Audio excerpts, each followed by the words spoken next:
반갑습니다. 제가 국민대학의 조경호 교수입니다. 권익위원장님께서 딱 앞에 이렇게 계시니까 더 좀 떨립니다. 제가 잘 정리를 잘해서 해야 되는데 소 의원님 이렇게 그동안에 짧은 기간 동안이지만 노력한 그 성과, 그다음에 그 열정 이런 것들에 걸맞게 제가 페이퍼를 잘 요약했었어야 되는데 이 풀페이퍼가 나오질 못했습니다. 시간적인 그런 것도 조금 있었고, 제가 또 이 부분에 대해서 평상시에 계속 고민을 하고 있었으면은 더 좋은 아이디어가 나왔을 텐데 갑작스레 부탁을 받고 나름대로 짧은 식견을 한번 정리를 해봤습니다. 근데 제목 자체가 굉장히 어려웠습니다.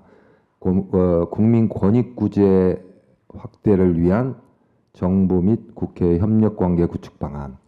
굉장히 어려운 주제를 받고 고민을 했습니다. 다만 사회자님께서도 말씀을 하셨지만은 이 정부의 우선적인 과제가 이 대한민국 전체를 올바로 세우는 거다라는 관점, 그것은 바로 이제 우리 헌법의 정신과 이념 이런 것들을 새로 구현하는 그런 활동이겠구나라고 생각을 했고, 그것을 기초로 해서 국민 권익 구제의 그 국가의 기능을 어떻게 이걸 실천하고 실현하고 또 이것을 좀 더 이게 성공률을 높이는 방안은 없을까 이렇게 고민을 하다 보니까 조금씩 대하는 생각이 떠올랐습니다. 6페이지 보시면은 저는 이제 상황 인식을 굉장히 중시 여겼습니다. 그래서 이 많은 그 언론 지상이나 학자들이 새 정부 들어오기 이전부터 대한민국 리셋에 대한 여러 가지 이 기고와 사설들이 많이 이제 나왔습니다. 그 중에 일부만 제가 추려가지고 여기 정리를 해봤습니다만은 대통령의 광화문 광장 대국민 인사에서도 이 원칙과 상식이 통하는 나라다운 나라, 이것을 굉장히 반복적으로 강조를 하셨고, 이제 국민이 중심이 되는, 국민이 이기는 새 나라를 만든다라는 얘기를 했었습니다. 이런 측면에서 보면 이제 정부가 이런 대통령의 국정과제를 이어받아 가지고 국민 권익 구제와 관련된 기능들을 고도화시키는 작업을 해야 됩니다. 또 아까 소 의원님도 말씀하셨지만은 이 당이 이제 그 대통령을 배출을 했기 때문에 당도 이제 그런 측면에서 보면은 대통령의 국정과제를 잘 이행할 수 있는 일부의 또 기능을 수행하겠다라는 말씀을 하셨습니다. 그래서 그런 측면에서 보면 이제 굉장히 그 베이스는 잘 깔렸고, 그 다음에 이 정부의 정책 기조하고도 지금 맞는 그런 방향으로 가고 있다. 또 거기에 따라서 또 이 국민이 또 정부를 신뢰하지 않는 분위기가 지금 확대되고 있고, 또 그것이 이제 하나의 그 국정 과제 중에 하나가 이제 국민의 신뢰를, 정부가 신뢰를 다시 회복하는 거. 이것도 아까 우원식 대표님도 요 동일한 이 참고 문헌을 인용하시면서 말씀을 하셨습니다. 그래서 뭔가 이제 새로운 역사를 써야 되고, 또 그것은 이제 대한민국을 리빌딩 한다라는, 재건한다라는 얘기, 그다음에 국가 대개조, 이런 용어들이 언론뿐만 아니고 학계에서도 이렇게 회자가 되고 또 페이퍼에 이렇게 쓰여지고 있습니다. 그래서 이제 국민주권정부가 지금 하고 있는 것들을 좀 정리를 해봤습니다. 그래서 아까 모두의 헌법의 정신 이런 것들이 중요하다는 말씀을 했는데, 민주공화국을 실현해보자. 그래서 그동안에 사실상 이런 민주공화국을 실질적으로 실현하는데 우리 정부가 100%풀 버전으로 이렇게 노력했는가, 그것에 대해서는 여러분들 지금 여기 계신 분들 또 저 또한 그렇지 않다라고 이제 느끼실 겁니다. 특히 밑에 보시면은 이 공화주의가 우리 이제 공화국이라는 개념이 들어가 있는데, 공화주의가 훼손돼 가지고 민주주의 자체도 훼손되는 그런 악순환 속에 있었습니다. 그래서 결국에는 이제 이 우리 사회가 공직자들도 열심히 해야 되고, 또 당도 열심히 해야 되고, 국민도 열심히 해야 되고, 이게 이제 하나의 그 국가 가버넌스로 재정립하는 그런 계기가 마련돼야 되겠다. 8페이지에 이렇게 보시면은 두 번째 제가 이제 이 새 정부의 국민주권 정부, 새 정부의 대응 방향의 이제 두 번째 방향으로서 국민 권익구제에 좀 더 앞장섰으면 좋겠다라는 관점에서 8페이지에 정리를 했습니다.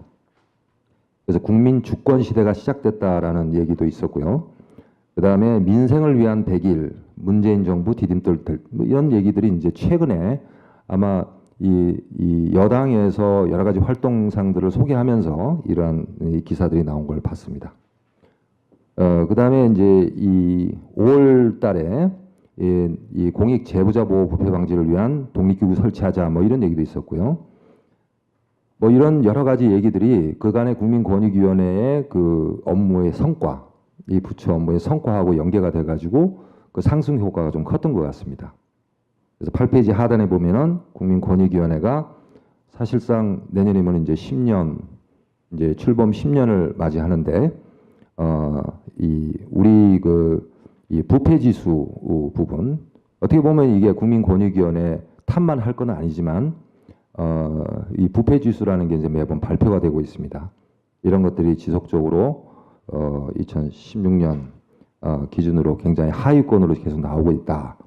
이제 10년이 다 돼가는 기관의 업무 성과다. 이렇게 또 언론에서는 얘기하고 있습니다. 제가 인용을 했지만은 이것은 아마 어떤 특정 기관의 문제라기보다는 전체 가버넌스 체계에 뭔가 그 고장이 나 있다라고 저는 보고 있거든요. 그 다음에 이제 국민권익위원회 기능이 지난 보수 정권 동안에 어떻게 보면은 좀 등한시됐다는 것은 분명히 우리가 인정을 해야 됩니다. 그래서 결국에는 여러 가지 이 범정부적인 회의체를 운영하고 있기는 하지만은 이 대통령이 직접적으로 관심을 가지거나 국민 권익과 관련한 여러 가지 그 대통령의 당부 말씀이나 이런 것들이 부재했었다라는 겁니다. 아무리 뒤져봐도 회의체에 참석한 적이 없었습니다. 뭐 이 위상이 좀 낮아졌다라는 평가도 있습니다. 그래서 이제 새 정부 들어와서 반부패 관계기관 협의회 이런 게 이제 구동을 하고 있고 여러 가지 이제 이 공직자의 민간에 대한 여러 가지 그 청탁 규제 이런 것들을 강화하는 조치를 취하고 있기 때문에 지금 시작이기 때문에 상당히 기대를 하고 있는 것 같습니다. 세 번째는 시스템 강화 문제입니다. 두 번째 발제에서도 이런 얘기들이 충분히 나오겠지만 일단 시스템을 어떻게 강화할 것이냐라면 국민권익위원회의 역할 기능을 좀 더 강화하고 위상을 높이고 이 역량을 높이고 자원을 좀 더 확대하고 이런 조치들이 이제 필요하겠지만 그런 것들은 이제 전제 조건 1에 제가 말씀드린 이제 현행 헌법 틀 속에서 개선할 수 있는 방안을 모색하는 것도 하나의 방안이 되겠다. 특히 그렇지만 이제 거버넌스라는 얘기들을 우리가 할 수밖에 없는 게 단일 기관의 노력으로 범국가적인 문제 과업을 해결하는데 한계에 다다랐다라고 판단될 경우에는 협력을 통해 가지고 어떤 기능을 수행할 수 있는 방안도 충분히 있다라는 것을 우리가 알아야 될 것 같습니다. 그래서 이제 미래 공공 서비스 얘기를 할 때도 미래 공공 서비스는 정부하고 정부하고 민간, 정부하고 비영리 부분 안에 협력적 네트워크가 일어날 것이다라고 예언하는 학자도 있고요. 그다음에 이제 새로운 주체를 끌어들여 가지고 책임을 분산시키는 방법. 그다음에 하나의 기관이 독박을 쓴다고 그러죠. 우리가 보통 잘못하면은 그게 아니고 전체가 행위 주체들, 정치 주체들이 함께 책임을 공유하는 그런 어떤 가버넌스 체계가 이제 미래행정이다. 그다음에 또한 이제 기존의 그 어떤 특정한 부처가 이제 기능을 수행하다가 이게 이제 협업 체계를 통해서 거버넌스가 이루어지면은 파트너십 때문에 기존의 틀에 얽매이지 않습니다. 그래서 이제 정부 관료 시스템의 그 틀을 좀 우리가 벗어날 수 있기 때문에 새로운 아이디어도 많이 나올 수 있고 실질적으로 문제 해결력을 증진시키는데 도움을 준다라고 이야기하는 학자도 있습니다. 그래서 9페이지 하단에 국민 고충과 민생 현안 해결 관련해 가지고 이제 여당하고 정부하고 협력 가버넌스 시스템을 한번 해보면 어떤가라는 생각을 했습니다. 그래서 국민권익위원회 현황을 2008년도에 이제 통합돼 가지고 출범했는데 이 현황을 좀 살펴봤고요. 이제 그 관련해 가지고 국민 고충 처리하고 민생 현안을 해결하는 그런 국가의 기능을 수행하는 거버넌스 현황을 좀 봤습니다. 다 여기 축사하시고 또 우리 위원장님 말씀 다 하셨기 때문에 자세히 말씀드리지 않겠지만은 민관 공동 협의체가 지금 이제 중에 있고 이 민주당 여당에서도 민생 신문고 팀이 출범을 했고 그 다음에 권익위하고 상당히 유기적인 관계를 맺고 있고요. 그 다음에 청와대 홈페이지도 국민소통 플랫폼으로 전환돼 가지고 실제 시민하고 청와대하고 상호 소통을 하고 있는 것 같아요. 국민소통광장이 이제 신설됨으로써. 그래서 이게 실제 개인하고 정부가 상호작용하는 시대를 맞이하는 것 같습니다. 그러나 이제 한계는 분명히 있었습니다. 그동안에 이제 권익위가 상당한 노력을 했고 지난 7, 8년간 상당한 노력을 했음에도 불구하고 이 국민 고충과 민생 현안 해결 그런 국가 기능을 수행하는데 한계에 있었다라는 것은 우리가 다 인정을 하지 않을 수 없습니다. 그 중에 하나가 뭐냐면은 이게 이제 이 수용을 안 하는 기관이죠. 공고를 하고 난 다음에 의견을 표시를 했는데도 불구하고 수행을 안 하는 기관의 수가 자꾸 줄어야 되는데 그게 정체가 돼 있다는 겁니다. 그래서 일부 이제 힘 있는 자치단체 같은 경우에는 거의 반절 정도를 아예 수용을 하질 않습니다. 아예 들은 척도 안 하고. 그래서 이제 그런 경우에 이걸 어떻게 처리할 것인가.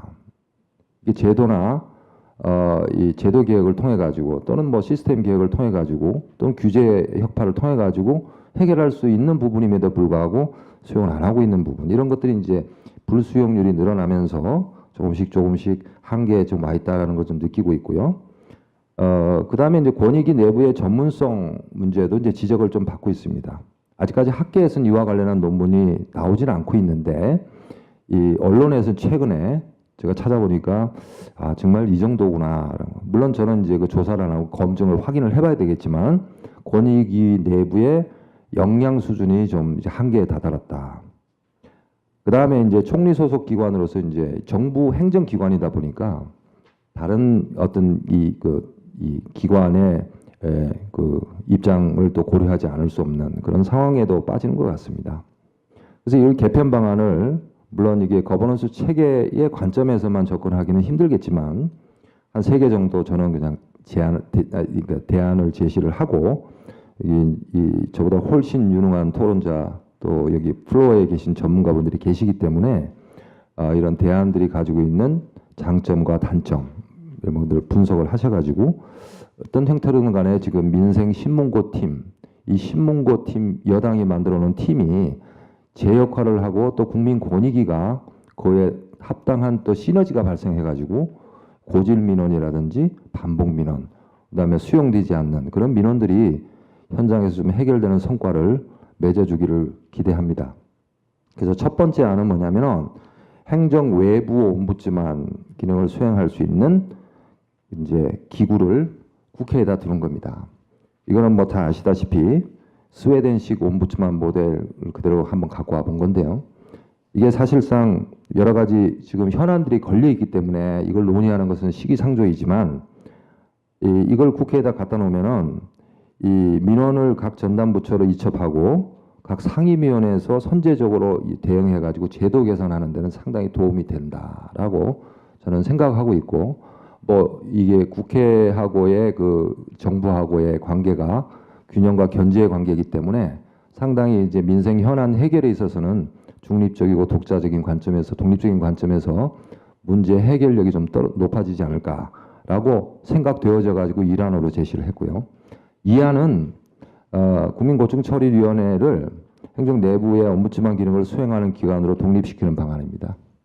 이 국민고충처리라는 아주 고유의 기능을 사실상 3개 기능이 합쳐져 가지고 하나의 기관이 됐지만은 엄밀하게 따지면 가장 고유한 기능, 그 국가 기능은 국민고충처리 기능입니다. 그 외에 이제 부방 기능도 있고 행정 심판 기능도 있지만은 뭐 이러한 기능들도 충분히 가동되고 있지만 국민고충처리 기능의 전문화를 기하는 방안도 있다.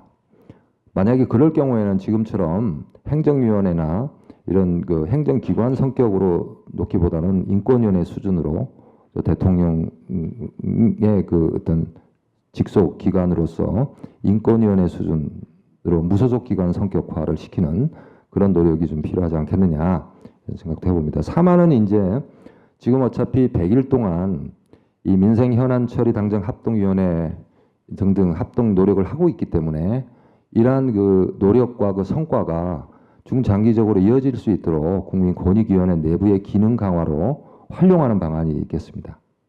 그래서 물론 이게 이 여러 가지 뭐 한계가 있고 극복해야 될 산들이 있겠지만 이 민생 신문보고 팀이라든지 국회에서 또 이런 그 아까 그 이하경 의원님도 오셨지만 을지로 관련해 가지고 여러 가지 경험과 역량을 쌓고 있는 국회 당뇨들도 있기 때문에 이런 분들의 힘과 또 그들의 네트워크를 활용해 가지고 권익위의 기능을 갖다 고도화시킬 수 있는 방안은 없을까? 그래서 좀 더 치밀한 당정 협력 네트워크를 좀 구성하는 것도 어떤가? 그것이 이제 그냥 끝나는 게 아니고 상시적으로 가동될 수 있도록 하는 방안도 하나의 대안으로 제시를 했습니다. 이건 저만 얘기하는 게 아니고 이게 사실 당화가 정부가 13페이지 보시면은 네트워크가 형성되면은 정책 수혜자들의 갈등이 완화가 되고 정부 행정에 대한 정치적 지지도가 높아진다. 서포트가 높아진다라는 것은 이제 외국 학자들도 얘기를 하고 있고 실제로 우리나라에서도 당정 협력 사례들이 굉장히 많이 나오고 있습니다. 그래서 이러한 당정 협력을 상시화시키는 그런 어떤 노력도 필요하지 않겠느냐. 이런 거고 이게 이제 특히 이제 오늘도 이제 두 분 이 권익위하고 이 여당하고 이렇게 분위기를 보니까 상호 철학적 이념적으로 이제 지향점이 상당히 거의 공유가 되고 있고 그 상당히 이게 시너지가 있을 것 같은 느낌이 들어서 이 사안이 굉장히 또 의미가 있겠구나라는 생각을 제가 해봤습니다.